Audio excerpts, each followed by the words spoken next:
एक दिन की बात है, कर्म और भाग्य के बीच में झगड़ा हो गया। यह झगड़ा इस कदर बढ़ गया कि रुकने का नाम ही नहीं ले रहा था। झगड़े की वजह से हर तरफ अफरा तफरी फैल रहा था। तब भगवान को आना पड़ा। भगवान के सामने भी वो दोनों झगड़ा बंद नहीं किए। तब भगवान बोले, किस बात का झगड़ा है तुम दोनों में, बताओ मुझे। भाग्य बोला, मैं कर्म से बड़ा हूँ। तब कर्म बोला, मैं भाग्य से बड़ा हूँ। दोनों का बात सुनकर भगवान दोनों को एक अंधेरी गुफा में बंद कर दिए और बोले, जब तक तुम दोनों का झगड़ा समाप्त नहीं हो जाता तब तक इस गुफा में बंद रहोगे दोनों। यह बोलकर भगवान अदृश्य हो गए। गुफा के अंदर कुछ भी दिखाई नहीं दे रहा था। कुछ समय बीत जाने के बाद दोनों को जबरदस्त भूख लगने लगी। तब तक दोनों का गुस्सा शांत हो गया था।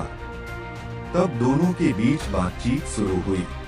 मुझे तो बहुत भूख लग रहा है भाई, क्या तुम्हें भूख लग रहा है?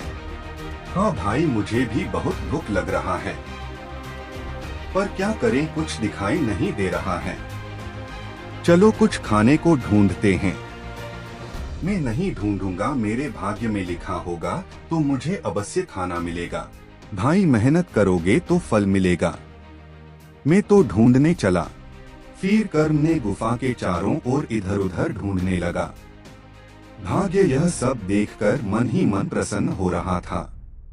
कुछ समय ढूंढने के बाद कर्म को एक पोटली मिला।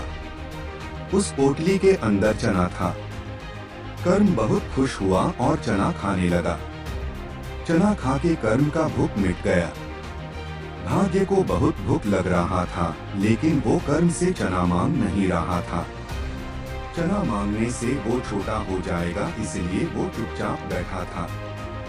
यह सब देखकर कर्म को दया आ गया। जो पोटली में बचा था उसे भाग्य को दे दिया। एक चना उसने उठाया और खाया। दूसरी बार जब उसने चना उठाया और मुंह में डाला तो वो कंकर था। पोटली में केवल कंकर ही कंकर थे। तब भगवान प्रकट हुए और बोले, सुनो भाग्य, कर्म नहीं करोगे तो फल कैसे मिलेगा? कर्म करके हम अपने भाग्य का निर्माण करते हैं। भाग्य के भरोसे अगर बैठे रहे तो कुछ नहीं मिलेगा। इस कहानी से यह सीख मिला कि हम भाग्य के ऊपर भरोसा करके बैठे रहे तो कुछ नहीं मिलेगा। कर्म करते रहे तो समय लगेगा, परंतु सफलता जरूर मिलेगा, क्योंकि कर्म ही भगवान है।